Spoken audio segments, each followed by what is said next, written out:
got here. They brought their sexual dysfunction. They brought their religion.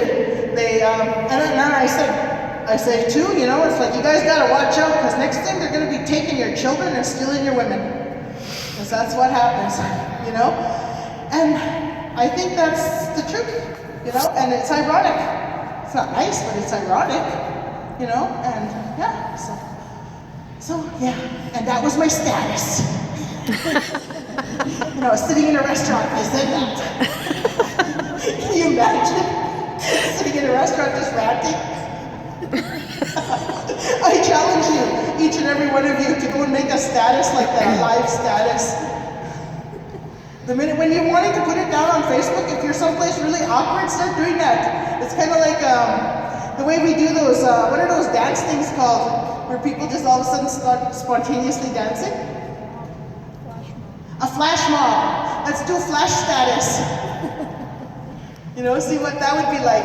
All of a sudden just start posting those things out there in real time, real life. That would be kind of cool, I think, hey? You know? And then we could get that out there, get the messages out. Let folks know that this is real and it's affecting us in real life. Not just in cyberspace, you know? It's affecting us for real. Like for real though, you know? I love saying that.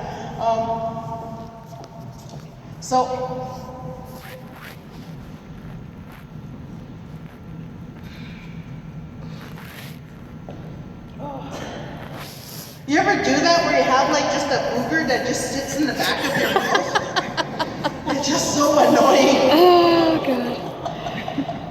I mean, it's kind of shocking that that's one of those statuses, right? That you just don't want to put out there. But when you think about like ceremonies and stuff, our people used to do this one ceremony where we actually feasted on a dog, right? And I have this dog, his name was Happy, so I figure if we ever done that ceremony with him, he'd be a happy meal. Oh, God. He's like, oh, puppy.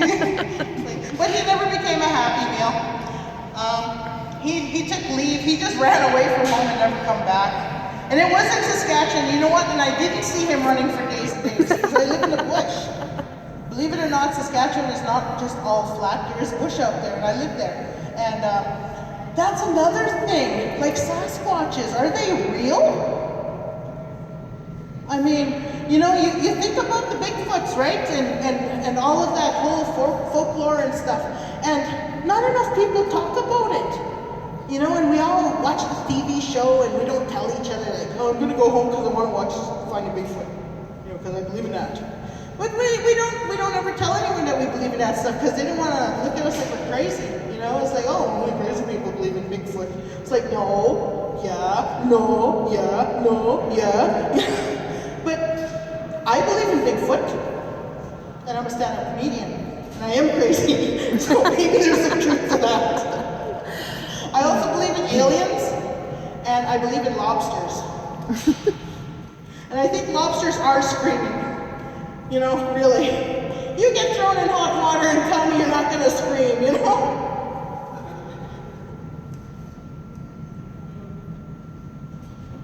There's some really weird things that we human beings do.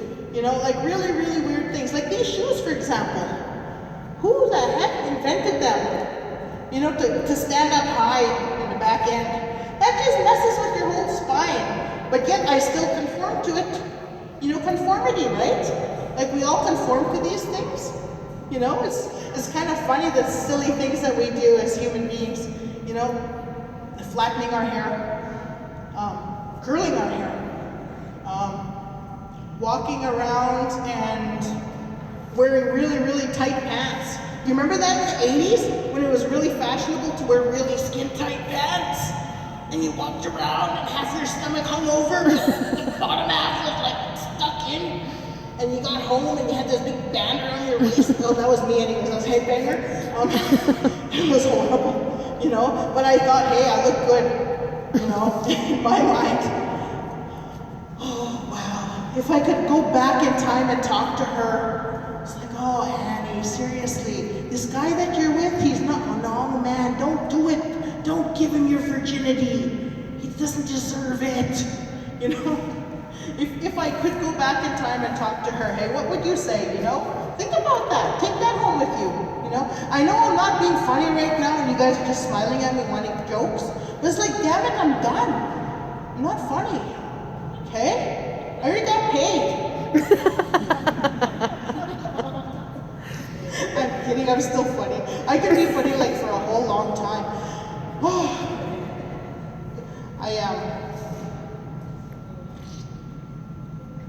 I have occasionally been known to like piss people off just on the fact that I say stuff that are just really out there. I put it out there. Because I think sometimes stuff needs to get said.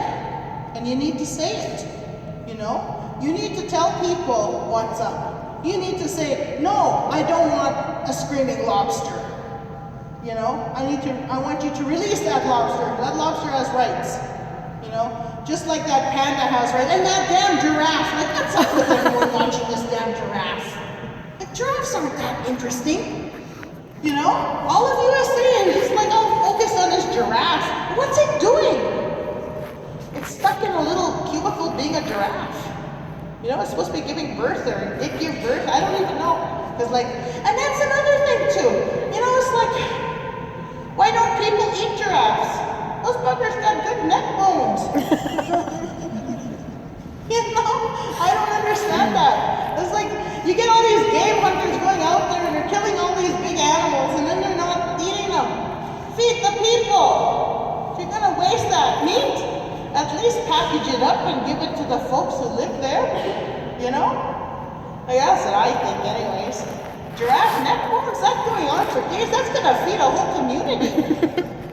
You know, like Olive Coak would just love that. Days on days of neck bones, you know? I could see that. You know, we'd just be like in neck bone paradise. You ever do that? You ever just eat neck bones and your face is just greasy? And you're just all full. The family's all there. You don't care. You're just like, ah. I did that this summer. I was at Pepixie's powwow. And my cousin came by and she cooked neck bones. And she comes by and she's got like half a pot of neck bones. And so she dropped off her half a pot. She already fed her camp, right? So she comes by to our camp and she drops off this half a pot. And it's like, and I'm sitting there and I'm just eating neck bones. And it just happened that our camp was situated right in the path to the bathroom, right? So it's like everybody kept stopping by and I'm sitting there just greasy and just eating neck bones and having grease static and just loving it, eh? You know? And that day, I knew I loved my life. That is life, eh? That's like the best. You know, just sitting there and everything's good, the sun is shining, you know, you got neck bones. Then right after that was like big wicked hailstorm. It's like, holy, I don't know. But yeah, I think if every day could be neck bone day, then that's a good thing, you know. So when I was growing up, my dad used to play the violin. He was a fiddle player. And I remember Sunday mornings or Saturday mornings, like there'd be about 4 guys come to the house, and all of a sudden,